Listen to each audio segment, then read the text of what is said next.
नमस्कार और स्वागत है आप सबका। आज हम लोग ना सेहत से जुड़ा एक ऐसा गहरा राज खोलने वाले हैं जो हमारे पारंपरिक ज्ञान में छिपा हुआ है। चलिए एक सवाल से शुरुआत करते हैं। एक ऐसा सवाल जो हम सबसे जुड़ा है। आज की जो ज्यादातर बीमारियां हैं उनका असली मतलब मूल कारण क्या है, कभी सोचा है? और इसका जो जवाब है ना, वो शायद आपको थोड़ा चौंका देगा, क्योंकि ये वो चीज़ नहीं है जिसके बारे में हम लोग आमतौर पर बात करते हैं। वो जवाब है क्रॉनिक इन्फ्लेमेशन।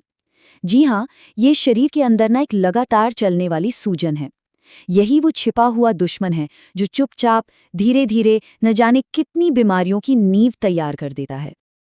तो ठीक है, चलिए देखते हैं कि आज हम इस सफर में किन किन पड़ावों से गुजरेंगे। तो इसको ना ऐसे समझिए, जैसे बाहर कहीं चोट लगती है तो वो जगह सूज जाती है ना? बिल्कुल वैसे ही जब हम गलत खाना खाते हैं तो हमारे शरीर के अंदर की जो कोशिकाएं हैं वो भी लगातार एक हल्की हल्की सूजन की हालत में रहती हैं। तो मतलब क्रॉनिक इन्फ्लेमेशन क्या है? ये असल में शरीर का जो हीलिंग सिस्टम है ना, उसके ऑन बटन का अटक जाना है। सोचिए, एक ऐसी आग जो अंदर ही अंदर सुलगती रहे, बुझे ही नहीं, और धीरे धीरे ये पूरे शरीर को अंदर से खोखला करती जाती है। अच्छा, तो अब बात करते हैं उस सिस्टम की जो इस पूरी सूजन को कंट्रोल करता है, और वो है हमारा माइक्रोबायोम। हमारे अंदर रहने वाले करोड़ों अरबों छोटे छोटे जीव, हमारा अपना एक इकोसिस्टम। और ये बात समझना बहुत बहुत जरूरी है। माइक्रोबायोम ही वो नींव है जिस पर हमारे पूरे शरीर का सिस्टम खड़ा है। अगर ये नींव यानी हमारा माइक्रोबायोम हेल्दी है तो वो किसी भी सूजन को फटाफट ही कर सकता है। नींव मजबूत तो पूरी इमारत मजबूत, सिंपल। तो अब आते हैं सबसे प्रैक्टिकल बात पर। इस अंदरूनी बगीचे को, इस इकोसिस्टम को हम दोबारा से कैसे हरा भरा कर सकते हैं? इसके लिए एक बहुत ही सरल लेकिन कमाल का शक्तिशाली उपाय है। और ये करना भी बहुत आसान है। देखिए, बस 4 स्टेप्स हैं। सबसे पहले कोई भी नॉर्मल नॉन बासमती चावल लीजिए और उसे लौंग, दालचीनी, तेज पत्ते के साथ पका लीजिए। फिर खाने के बाद बर्तन में थोड़ा सा चावल बचा रहने दें। अब उस चावल को पानी से ढक दीजिए और रात भर फ्रिज के बाहर ही छोड़ना है। और बस अगली सुबह उठकर सबसे पहले यही पानी पी लेना है ना? एकदम आसान। और सबसे कमाल की बात जानते हैं क्या है?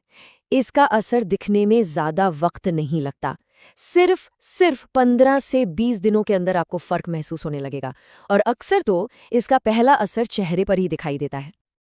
अब ये सुनने में भले ही कोई नई साइंटिफिक बात लग रही हो, पर चलिए देखते हैं कि ये ज्ञान असल में कितना पुराना है और कैसे हमारे पूर्वज इसे पहले से ही जानते थे।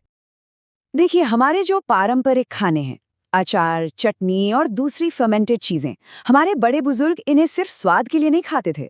उन्हें शायद माइक्रोबायोम शब्द नहीं पता था, पर उन्हें ये जरूर पता था कि ये चीजें पेट के लिए और पूरी सेहत के लिए कितनी जरूरी हैं। और यही बात इस कहावत में भी है कि हमारे पूर्वजों को भले ही साइंस का किताबी ज्ञान न हो, पर उन्हें क्या खाना है और कैसे जीना है, इसका ज्ञान बिल्कुल था। ये एक ऐसा ज्ञान है जो वक्त की कसौटी पर खरा उतरा है। तो अब ये समझते हैं कि हम अपने शरीर के सिग्नल्स को, उसके इशारों को कैसे समझें। हमें अपने शरीर से आने वाले संदेशों को चुप नहीं कराना है, बल्कि उन्हें सुनना है। जैसे पिंपल्स को ही ले लीजिए। आजकल का नजरिया क्या है कि ये एक कॉस्मेटिक प्रॉब्लम है, इसे क्रीम लगाकर या दवा खाकर दबा दो। लेकिन हमारी पुरानी समझ क्या कहती है कि ये शरीर का एक तरीका है अंदर की गंदगी को बाहर निकालने का। अगर इस रास्ते को बंद कर दिया तो वो गंदगी अंदर ही अंदर ट्यूमर भी बना सकती है। अच्छा, एक और सवाल। कोलेस्ट्रॉल, क्या ये सच में हमारे शरीर का दुश्मन है, जैसा कि हमें हमेशा बताया गया है? जरा इस नजरिए से सोचिए। कोलेस्ट्रॉल डॉक्टर फिक्सिट की तरह है।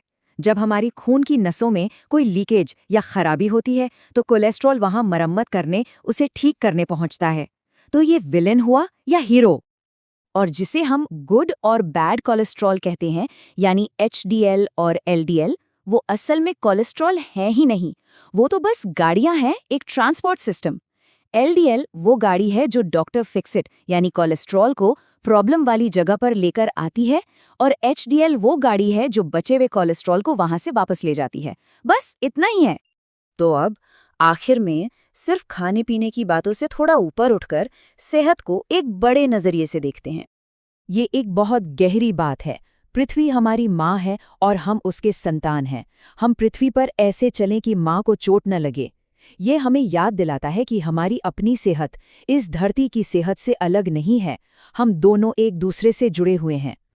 तो आखिर में बस ये एक सवाल बचता है, क्या सेहत का मतलब सिर्फ सही डाइट लेना है, या फिर ये जिंदगी जीने का एक नजरिया है, एक तरीका जिसमें हम अपने शरीर को सुनते हैं, समझते हैं और इस प्रकृति के साथ तालमेल बिठाकर चलते हैं।